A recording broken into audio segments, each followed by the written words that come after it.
కల్పవృక్షములకు పూసినటువంటి పువ్వులు అపారమైన సువాసనలు వెదజల్లుతాయిట. అటువంటి చెట్లకి పూసినటువంటి పువ్వులు కూడా ఏమని కోరుకుంటాయంటే, మమ్మల్ని ఎప్పుడైనా అమ్మవారు తన సిగలో పెట్టుకుంటే బాగుండును. ఆమె సిగకి సహజమైన సువాసన ఉంటుందిట. ఆ సువాసన మేము ఒక్కసారి పీలుస్తామని ఆ పువ్వులు కోరుకుంటాయి. అంటే అసలు ఆవిడ శరీరములో ఉన్నటువంటి ఏ అంగ ప్రత్యంగము వంక చూసినప్పటికీ కూడా అది లౌకికమైన బంధనమును కల్పించదు, విడుదలను కల్పిస్తుంది. అమ్మవారి శరీరం అంతా అక్కర్లేదు, అమ్మవారి కాలి పాదమునకు ఉన్నటువంటి ఒక గోటి కాంతి చాలు. నకధీధితి సంచన్ననమజ్జన తమోగుణ అంటే శంకర భగవత్పాదులు ఈ మాట ప్రతిపాదించడం వెనక ఉన్న అర్థం ఏమిటంటే, దీనిని ఆధారం చేసుకుని అమ్మవారు ఎన్ని రకములైనటువంటి ఆభరణములను ధరించి ఉంటుందో ఆ ఆభరణములు రత్నములతో కూడుకున్నవి లలితా సహస్రనామ స్తోత్రమునందు ఎన్ని ప్రతిపాదింపబడ్డాయో అన్నిటిని నువ్వు ఒకసారి జ్ఞాపకం తెచ్చుకో.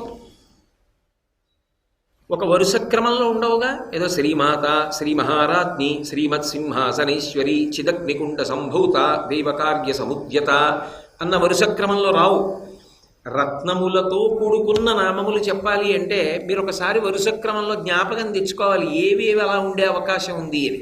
తల నుంచి వస్తాం కాబట్టి గురువిందమణి శ్రేణి కనత్కోటి ఇరమండిత ఆమె యొక్క కిరీటం, తారాకాంతి తిరస్కారి నాసాభరణ భాసుర, తాటంకయుగళీభూత తపనోడుపమండల, కామీశబద్ధమంగళ్య సూత్రశోభిత కంధర, కనకాంగద కేయూరకమనీయ భుజాన్విత. మీరొక్క విషయాన్ని బాగా జ్ఞాపకం పెట్టుకోండి, ఆభరణం అనేటటువంటిది అవయవాన్ని పట్టుకుని ఉంటుంది కదా. ఆభరణములు అక్కడ పెట్టేశారనుకోండి, అవి అమ్మవారి ఆభరణములు, అమ్మవారు ధరించిందని ఎందుకు స్తోత్రం చేస్తారు? అందుకు కాదు, ఆభరణము అవయవమునకు పొదగబడి ఉంటుంది. ఇప్పుడు కామేశబద్ధమంగళ్య సూత్రశోభిత కంధర అని నేను అన్నాను అనుకోండి, అమ్మవారి యొక్క సుదీర్ఘమైనటువంటి మంగళసూత్రంలో 2 శతమానములు ఉంటాయి. ఇప్పుడు అది మహాకామేశ్వరుడు కట్టినటువంటి మంగళసూత్రం. ఎవరు మహాకామేశ్వరుడు? మన్మధుణ్ణి కాల్చినవాడు. లోకంలో ఏ పురుషుడైనా సరే స్త్రియముత్వహే అంటాడు వివాహకాండంలో, నేను ఈమెని ధర్మపత్నిగా స్వీకరించుచున్నాను అంటాడు. దేని కొరకు నీకు ధర్మపత్ని అంటే, ధర్మ ప్రజా సంపత్యర్థగం, నా కామాన్ని ధర్మంతో ముడివేసి ఈమె ద్వారా నేను ధార్మికమైన సంతానమును పొందుతాను, అందుకని ఈమెని నా ధర్మపత్నిగా స్వీకరిస్తున్నాను అని చెప్తాడు.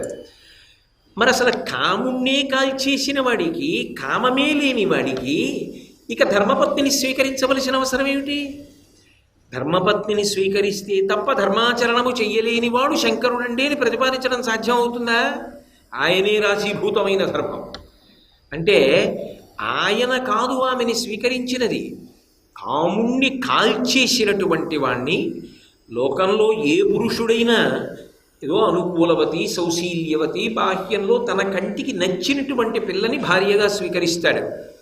ఆయన బాహ్యమైనటువంటి అందానికి కాదు వశపడినవాడు, అపర్ణయై ఆకులు కూడా తినడం మానేసేసి ఆమె గొప్ప తపస్సు చేసి ఎండిపోతే అంతఃసౌందర్యమునకు ఆకర్షితుడై నిన్ను నేను భార్యగా స్వీకరిస్తానని వచ్చి తాళి కట్టాడు.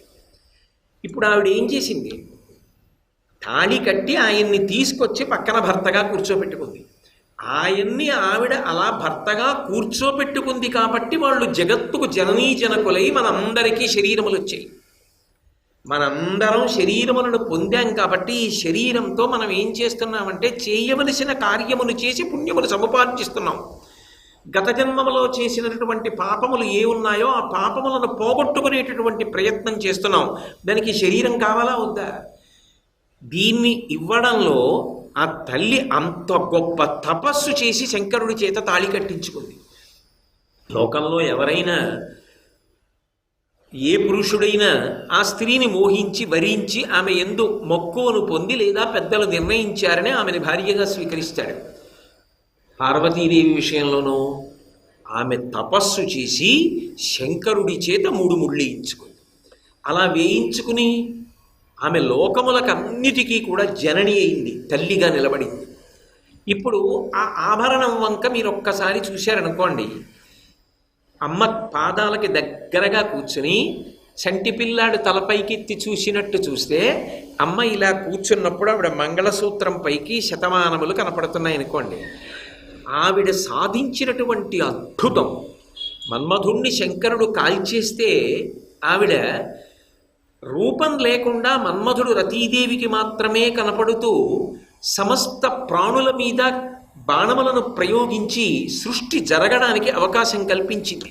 ఆవిడ అలా కల్పించి ఉండకపోతే అసలు సృష్టి జరిగేదా? సృష్టి చక్రం ఆగిపోయేదే కాదా? ధర్మచక్రం ఆగిపోతుంది, అసలు సృష్టి లేదు.